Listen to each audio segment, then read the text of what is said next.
Shabbat shalom, everyone.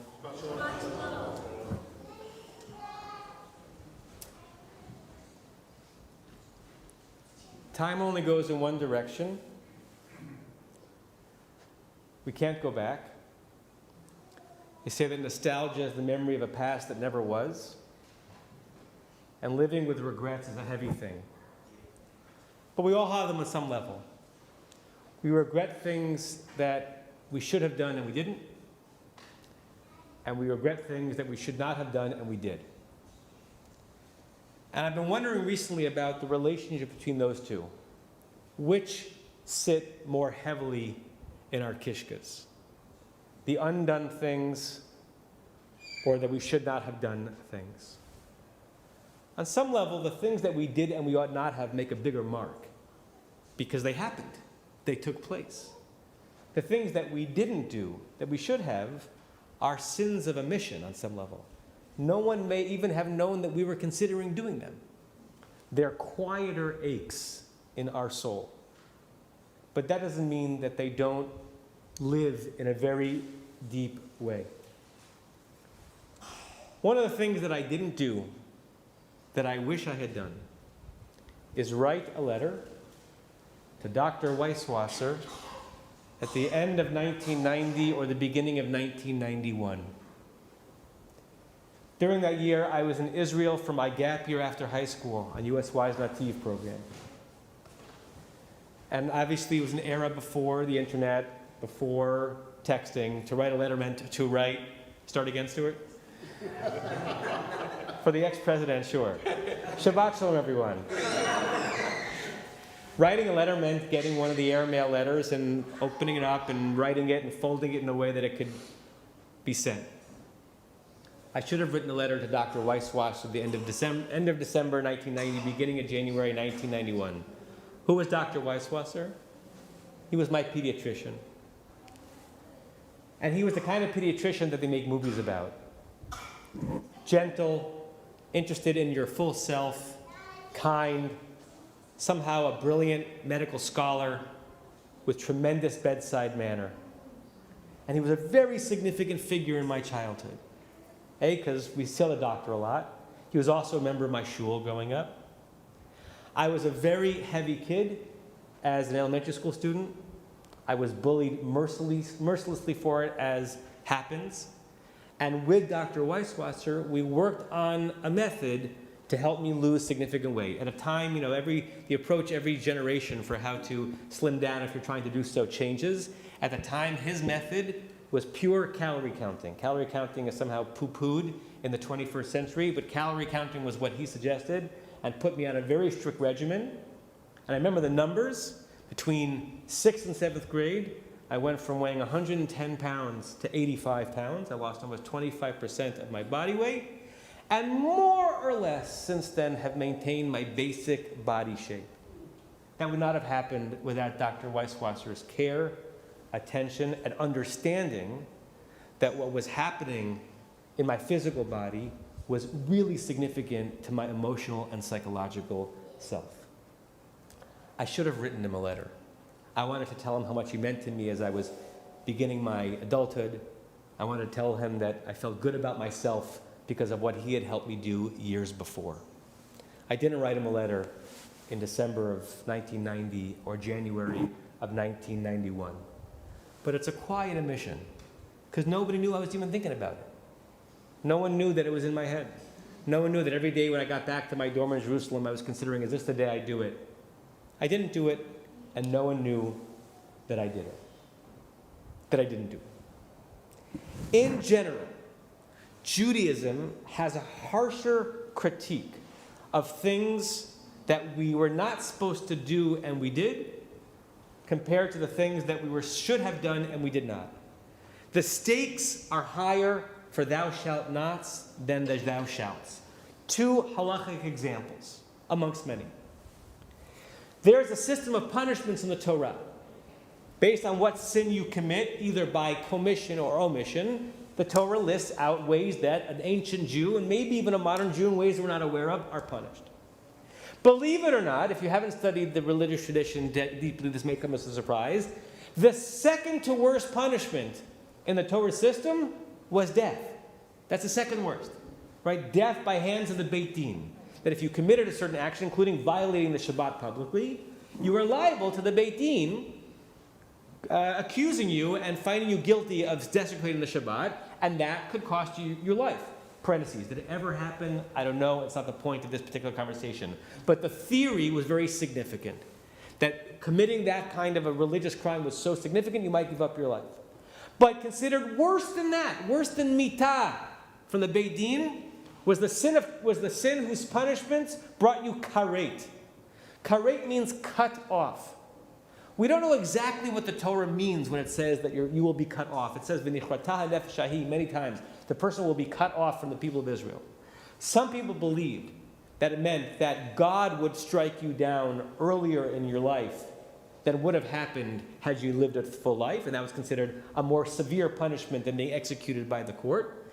And some people believed that it meant that you would be cut off, you and your soul, from the destiny of the Jewish people, including the afterlife. And that was considered a heavier loss. It's one thing to die early, we're all going to die. It's another thing to not spend eternity with your soul connected to the Jewish people.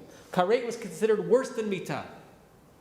Nearly every mitzvah whose violation brought you the worst punishment, karet, was a thou shalt not.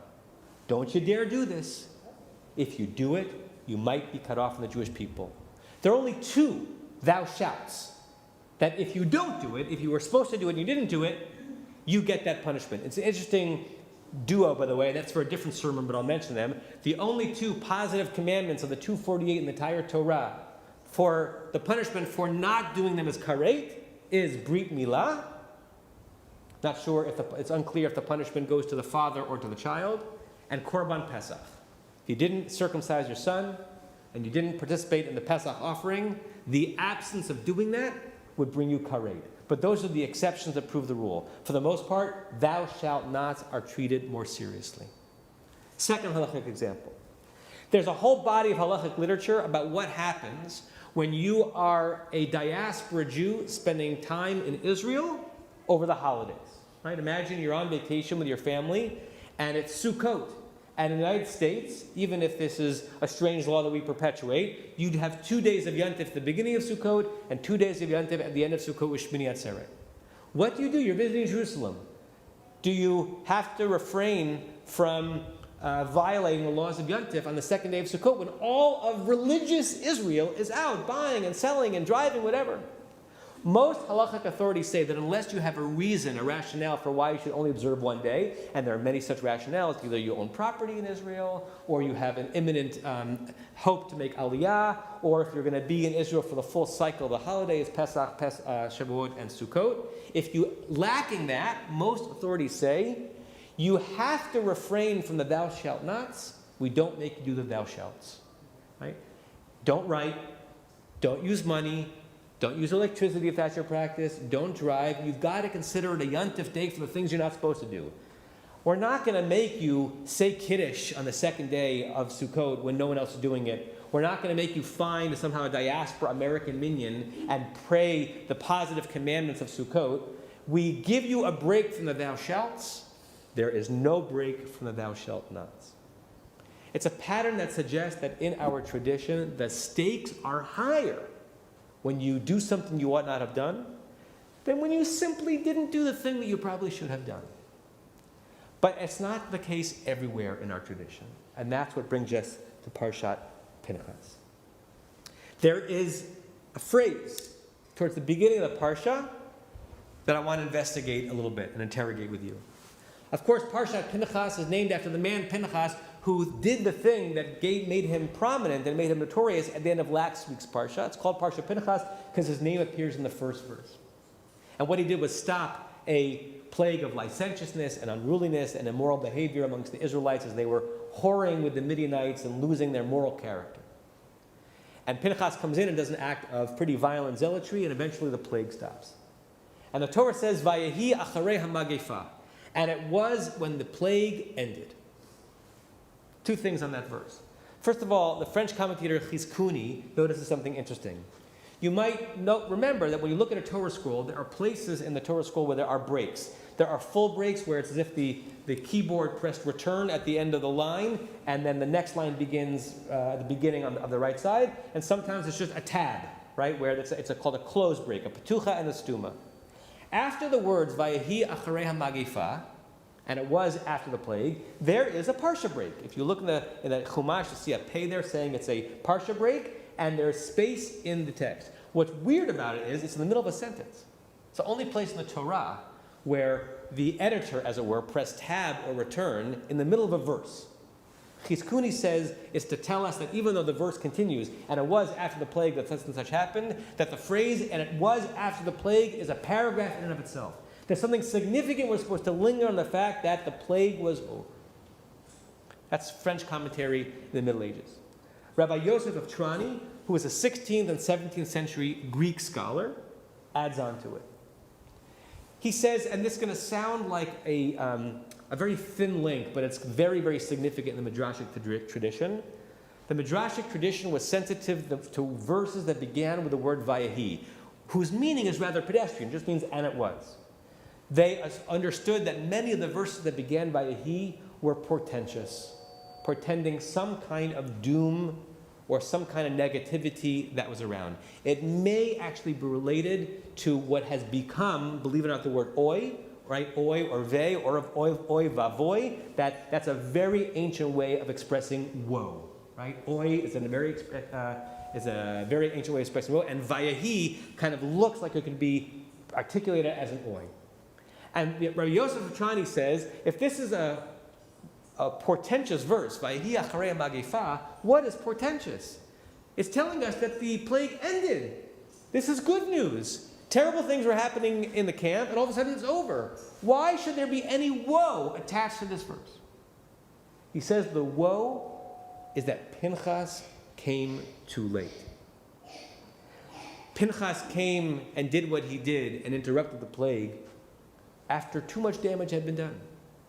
Too much of Israel's moral fiber was gone. Too many people were killed by God's wrath and what they were doing. So he came. But how about all of the hours and the days and the weeks that he didn't? The Vayehi is to remind us of the harm and the cost of his hesitation. Sometimes when you're hesitating to do something you ought not do, no one knows. Sometimes when you hesitate to do the right thing, people's lives are at risk. Later on in that chapter, we have another very short verse. We're looking at the census of the tribes, and when we get to the tribe in which the family of Korach lives, we have a little 3-verse reminder of the rebellion of Korach from a few parashot ago. And we have in this little reminder the phrase, Uvenei Korach lo metu. The children of Korach did not die. It's an interesting 4-word reminder. First of all, we don't remember from Parshat Korach they did not die. And why are we being reminded of it here, that they did not die? Rashi in that verse says the following thing. The children of Korach, not Korach himself. Korach is gone.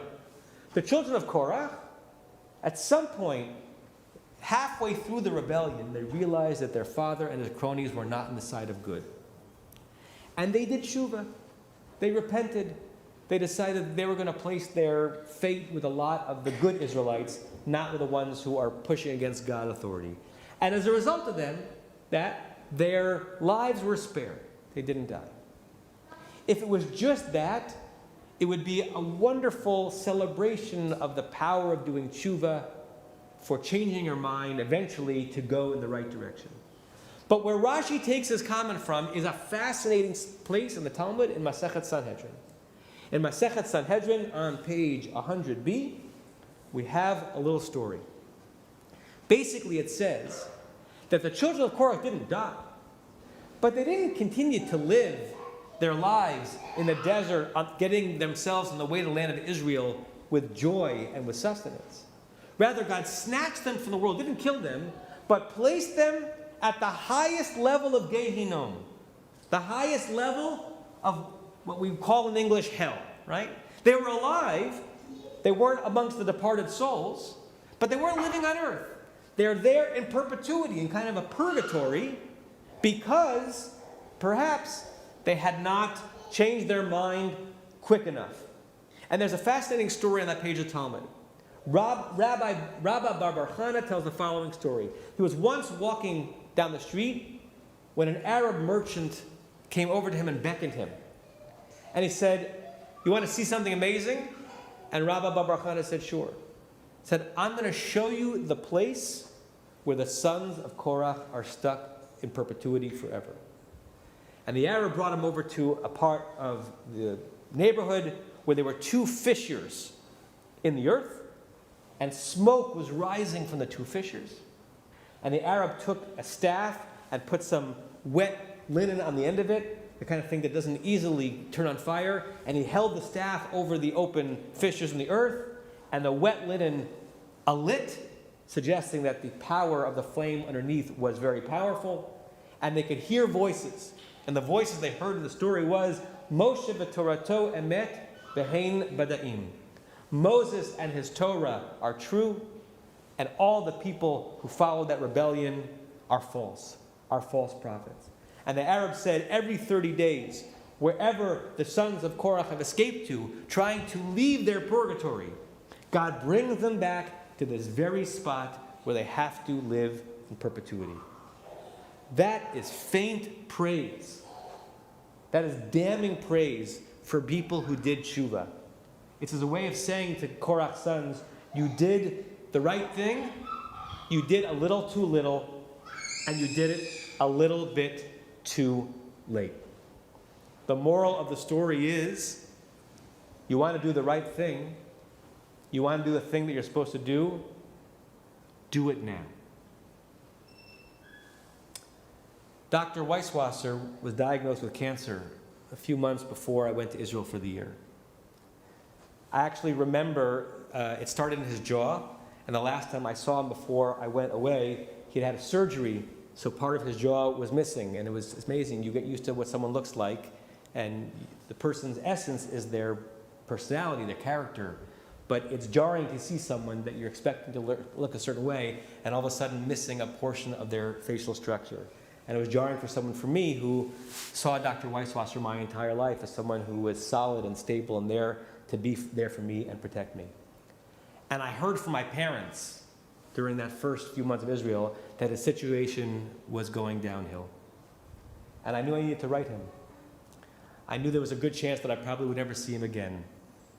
And the updates weren't daily. I mean, I think I called home from Israel that year 3 times. It was very expensive and hard to do. So you send air letters back and forth. I cannot to this day explain why I didn't bring myself to do it. I was busy, I was distracted, maybe he'll get better. Is it that significant that I write to him? I'm sure other people are taking care of him. I'm one of his hundreds of patients. I'm an 18-year-old kid, what does he need to hear from me? I delayed and I delayed and I delayed. I remember the day when I was sitting in my room in the kibbutz that I was living in for the second half of the year in that program, where I said, today is the day I'm finally going to sit down and write him a letter. And I wrote him a long, beautiful air letter, writing with small handwriting so you could fit in as many words as possible, if you remember those blue air letters, thanking him for being my doctor, telling him how significant he had been in my life, and how I couldn't imagine living the life I was living without his support. And it arrived during his Shiva. I'm told by my parents that when it arrived and his wife opened it, that her reading it brought her great consolation and comfort. And I've never forgiven myself for the delay. Kind of like Korach's sons. I did tshuva. I did the right thing eventually, but I did a little bit too little and a little bit too late. And I mourn him to this day, and I mourn the smiles I could have put on his face had he read them during a tremendously difficult and the last stage of his life. And I mourn the goodness I failed to create simply from this delayed sin of omission. Yogi Berra said famously, when you come to the fork in the road, take it. When you come to an opportunity in your life to do something good and something right and something beautiful, do it now. Shabbat Shalom.